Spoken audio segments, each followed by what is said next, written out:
This next one. Plenty of history was made on the offensive side of the ball in New Orleans Sunday. Drew Brees and Eli Manning combined for a single-game record, 13 pass TDs, and combined for 101 points. Basketball score tied for the third most points by both teams in NFL history. Stephen A., what was your takeaway from that ridiculous shootout? Honestly speaking, my takeaway from the game, the first thing that came to my mind was both defensive coordinators should be forced to fly commercial home. They shouldn't be allowed. I thought you were going to say they should be fired. No, because, I mean, obviously they ain't giving up 52 every week or 49 every week. But both defensive coordinators, Spagnuolo and, of course, Rob Ryan, should not even have been allowed. In Spagnuolo's case, don't even get on a team plane. In Rob Ryan's case, you know what? Just make him walk home. I mean, it's like literally, you literally owe your owners a check for this week, you know, because you clearly didn't show up on the job unless you apply for vacation and you tap it onto your vacation. You did nothing. There was no defense. I mean, the Giants' defense yesterday was so embarrassing. I mean, how many times did Drew Brees throw a touchdown? I know he had 7 touchdown passes, but how many times did he throw a touchdown pass? And you literally saw the Giants' defense looking around at one another like, what happened? You were supposed to be there. You were supposed to be. I mean, it's almost like they didn't show up to work. They just showed up in New Orleans for a game. And then the next thing you know, this kind of stuff happens. Of course, Drew Brees was sensational. Eli Manning showed up. Odell Beckham Jr. had a 100-yard-plus game. He showed up. We see what was happening here. But there was literally no defense. It looked like a Big 12 game, for crying out loud. No defense whatsoever. And by the way, Tom Coughlin should be ashamed of himself, too. This man has a defensive background. This man has credentials. He's a 2-time Super Bowl champion. And talk about the identity of the New York Giants. When they won Super Bowls, it was all about their defense. With Parcells, with Tom Coughlin, okay? Led by Strahan or Justin Tucker or these boys. It didn't matter. You saw a defense. Never in my wildest dreams did I think we'd see a big blue team that was so god-awful defensively. I don't care who's hurt. I'm not even going into all those semantics. How could you look that bad? They were atrocious to the point where it doesn't even make sense to me to talk about a Drew Brees or to talk about an Eli Manning because it really, really, really doesn't matter. This Giants team that I saw ain't winning the NFC East. It's not happening. You got to be able to play defense. It's now, to me, after yesterday's performance, it's back to being about Dallas and Philadelphia, more so Philadelphia than Dallas for obvious reasons, which we'll get into a little bit later.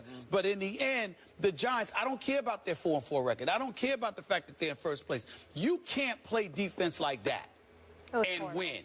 That was just embarrassing. That's all I took from it. I just sat up there and watched. It's like, this is not an NFL game. And if it were college, you're excited about it. But there's something about it being an NFL game that just turns you off. That you looked at the NFL and you literally said to yourself, these are supposed to be professionals. How do you look? Even when New England dropped 50 on Jacksonville didn't look like that. You know, you just got methodically picked apart by a clearly superior team.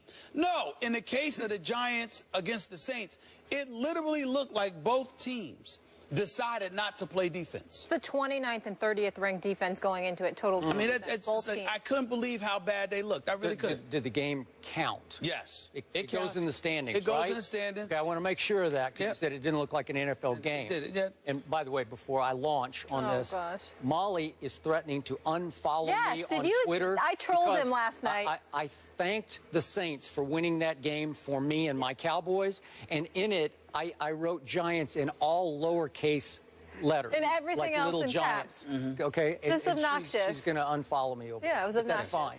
Okay, here's my takeaway.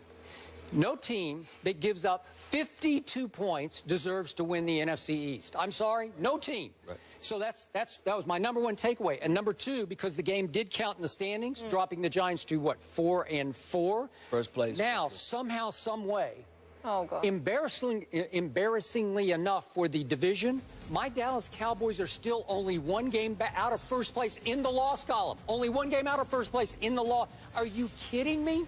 And, you know, my other takeaway was that the ultimate new accident waiting to happen in pro football is your New York Giants. How did they lose that opening game at Jerry World? And then follow that up by a loss and they lost to the Falcons. And the Falcons are starting to get exposed as just pretty good. Not great, not dominant. They're just pretty good. They lost at home to Tampa. They almost lost at home to the Redskins. Remember that? So they're getting exposed. Yes. They're coming back to earth quickly.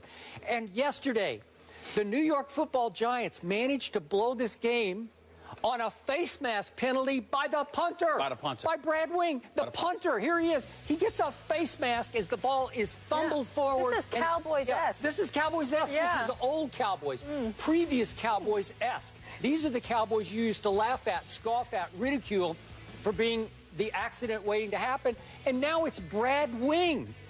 Brad Wing, he gets a face mask, and all of a sudden they've got a 50-yard field goal, and the new kicker hits it, and the game is over.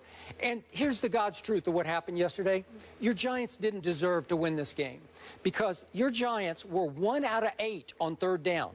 In this shootout, they still were only 1 of 8 on third down. And when you look at the total yards, your Giants had 416, which is really good. The other team's got 614, so almost 200 fewer yards do your Giants have than Drew Brees and company, right? Yeah. And the Giants did have 1 defensive touchdown on the fumble return, 63 yards. Okay, so you hang in. That actually put you ahead. But the home team had 2 turnovers, and the Giants only had 1 turnover. Yeah. So I look at what happened. Your Giants were lucky to be in the game, and then incredibly unlucky to blow the game. In the end, they come back to the pack, and the truth is, the NFC East, halfway through, it hasn't even started yet, right? It's like, it's up for grabs now. It's still, I don't know, the Washington Redskins could win the NFC East for all I know. Yo, listen, they're only a game back. That's what I'm saying. They're only a game back. I mean, it's, again, Dominique Rodgers-Cromartie, I want to sort of omit him from this conversation because he makes plays. He's had 3 interceptions in the last 2 weeks. He finds a way to keep himself actively involved. Yeah. I get all of that, but I mean, this is some embarrassing stuff here. And you Spagnola, I mean, you should be ashamed of yourself. You Rob Ryan. I don't care that you won. You should be ashamed of yourself. You Rob Ryan, your defense. I mean, talk about somebody that lost his luster. I mean, think about it. Once upon a time, we just sat there and said if he lost some weight and got a haircut, you know what, he could be a head coach. He could be a head coach. Gotta look the part. Gotta show up to work, look a professional. Get a haircut. Go to a salon, or in his case, a salon, not a barbershop, and just get the haircut. Do whatever. Okay. Do whatever you need to do. Yeah.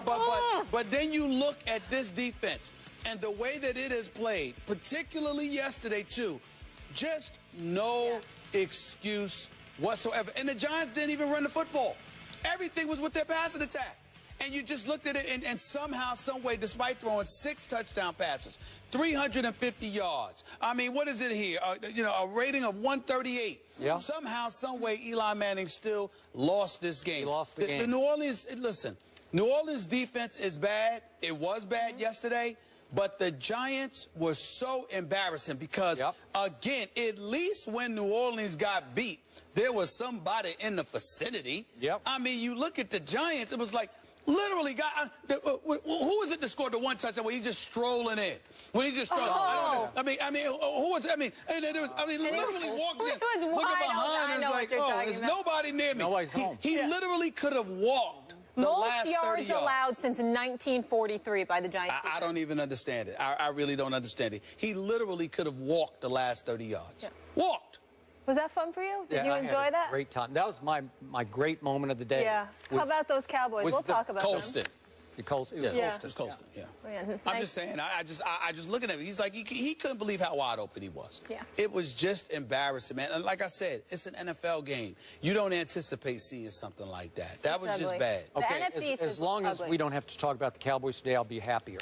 Right. Of course we're talking about the Cowboys today. Of course. Oh, well, I'll lay out of this one. Right. I'll let Stephen A. handle it. Please. The NFC is looking like the AFC South. It's bad. Right. In a battle of Skip and Stephen A.'s Super Bowl teams, the Cowboys lose a close one at home to the Seahawks. The Cowboys lost again, Skip.